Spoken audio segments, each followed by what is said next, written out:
This is the Influencer Entrepreneurs Podcast with Jenny Melrose, where I strategize with business owners on how to grow and scale their businesses to hit their income goals.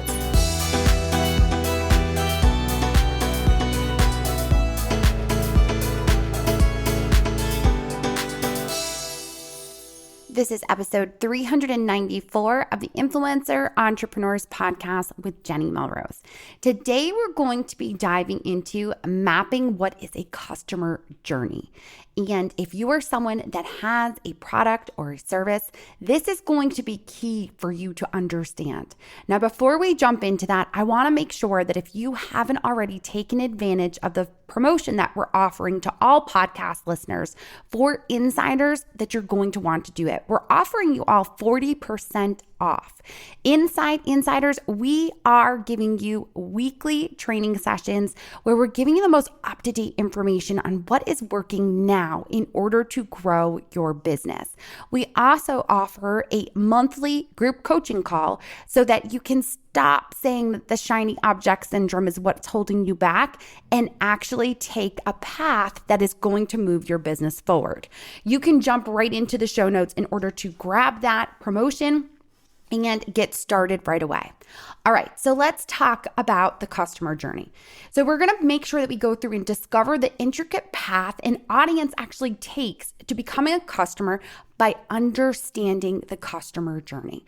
Now, in order to do this, I need you to think about where your business is and the ways in which you interact with your audience. So the first thing we need to understand is, what is a customer journey? And a customer journey is interactions that your audience has with your business. It begins with the awareness of your brand through the interactions of the content that you create, and ends with purchase loyalty, where they recommend your product or service to others. And this is key because you're going to take them through the customer journey. So let's talk about the customer journey stages. What does that actually look like? The first stage is going to be the know, where they have awareness of who you are, of your brand and your business, what it is that you offer. The way in which you're going to let them know who you are, what it is that you offer, is by creating content that is going to solve their problems. So you're doing the keyword research and creating content. You're making sure that across the board, you are having the same brand message so that they can see you offer a transformation for them. The next stage is going to be the like phase, where they're having consideration of whether or not you're the right fit for them. This is someone who may have found you on Pinterest, and instead of quickly repinning or coming to your set once, now they continually come back to you. We talk about the like factor a lot of times when we talk about the fact that they have opted into your email list and now they are starting to engage with you and continually read your content and come to you in order to solve their problem, because they're trying to determine whether or not you are the one that is going to be able to solve their problem with the product or service that you offer. The third stage is the trust stage, where they are making a decision to become a customer. This is where you're putting your products in front of them and they are giving you money in order to get their problem solved with your product or service that you offer. We often talk about this can often be a hard stage for a lot of business owners because they don't like the idea of sales. But we also talk about the fact that it's really important that you hone in on the fact that if you don't offer that product or service to them, they're never going to get their problem solved. Regardless of how many other people out there are talking about the same topic, the way in which you talk about it, the way in which you solve it for them is going to be different than everyone else. The fourth stage is going to be the loyalty stage, where now they're not only purchasing one of your products, now they're purchasing more. Plus, they are recommending you to other people within their friends, their family, their social circles. That loyalty factor is where referrals will come from, where you will find a new audience because you have satisfied happy customers that want to continually come back to you. Now, the next piece that we really need to understand about the customer journey are the interactions. Where are they engaging with your content and finding out about you? The first place is going to be your website, which is why we talk about keyword research, making sure that you're answering the problems that your audience has, and creating content where it is SEO optimized, regardless of what algorithms come down. You are continuing to make sure that you are answering the problems that they have with the content that you're creating on your website. You also make sure that your website is easy to navigate so that if they see that you answer one of their problems, they can then get over to another article that is linked, or easily find your products and services that you offer by making sure that you have your website set up so that it is easy to navigate. You want them to get onto your email list so you continually engage with them. Another place of interaction could potentially be a podcast. I talk a lot about this with my clients because a podcast speeds up that know, like, trust factor because you're in their ears. They recognize your voice. They know the way in which you teach. It is a different bond that you have with them when you have a podcast. Now, for some people, a podcast might not be a right fit. So maybe instead you want to utilize YouTube. YouTube is a great way to, again, use keywords, be able to get in front of them when someone is Googling something, and also get in front of them so that they really feel like they know you with the video that you're creating, as well as, of course, they'll see your mannerisms, the way you talk with your hands or the way that you roll your eyes when you talk about certain topics. You are speeding up that know, like, trust factor. Another interaction place is, of course, going to be social media. Now, social media, we know, has changed over the years. It's not about driving traffic necessarily to your website. Instead, the purpose of social media is to continually stay front of mind by having them interact, engage with you, asking questions, and answering them for you. The next place that you're going to interact with them, and to me, this is the holy grail of where you need to be, is in their email. You have to be growing your email list. And in order to do this, we've talked about the fact that you have to offer an opt-in. You have to give them something in exchange for their email, whether it is a guide, a checklist, a planner, something that is going to be valuable to them and is going to give them a transformation that is small and then will show the next steps for them could potentially be to become that customer. Now, via the email, you are continually getting in front of them, reminding them, driving traffic to your site, but also gaining their trust.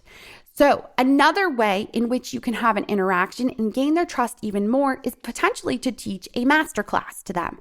This is where you're showing your level of expertise. You're creating a workshop or masterclass where they are going to spend 30 minutes with you and are going to learn something from you and have a transformation. A masterclass is a great way to actually get people to a point where they're ready to sell, to buy, because they see that you can answer the problem that they have. And the last place that you're going to have an interaction with them is when they purchase a product or service, because they are then within your world and can now see that you not only answer their problem and fix it and give them that transformation through your paid product or service, but now they are wanting to share that with others because of it.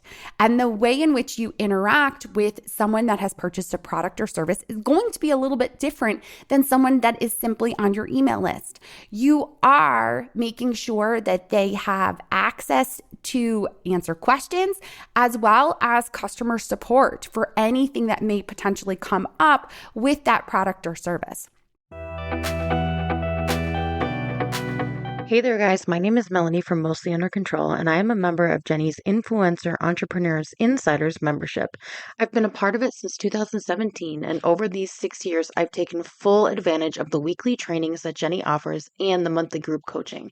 The group coaching is probably my favorite part of the membership. Jenny has taught me so many things for my business. She helped me niche down and write and teach about what I wanted so that I wouldn't burn out. In addition to what she teaches, the networking I've done with other members has been invaluable. I recommend her membership to all of my online business owner friends because it is worth every single penny. Now, ideally, you want to make sure that within your products, notice I said products and not product. With this, you want to make sure that you have multiple products so that you can offer them something else to continue to solve their problems. This is going to help you with your customer and making sure that the journey is accessible to them. The last question that we are going to make sure that we answer is, why is it important to understand the customer journey? Why are we talking about this? Well, it's important to understand because then you can offer multiple products to them that continually help them along their journey.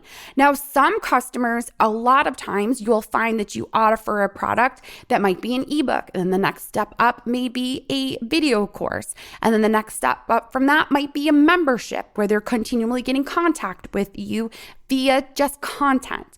The next step from that might be a group program like a mastermind where they are getting in smaller groups with you and getting more attention. And then another step from that could potentially be one-on-one services where you are working right just solely with them. So you have an array of products that they are able to take advantage of. And it's important for you to understand where they are coming in.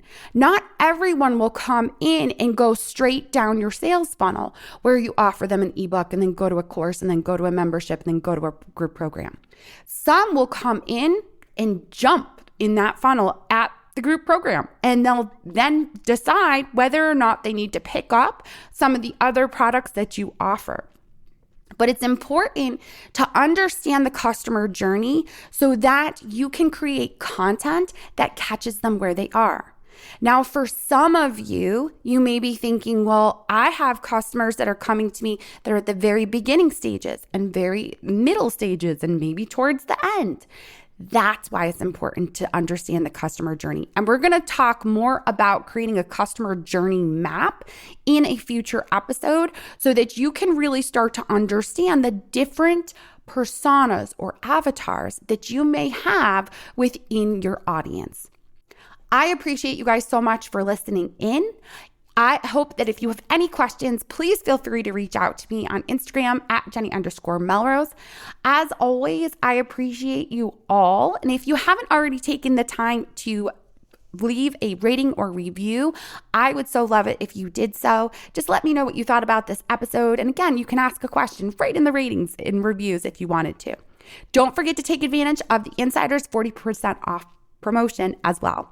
All right, you guys, until next time, I will see you all then.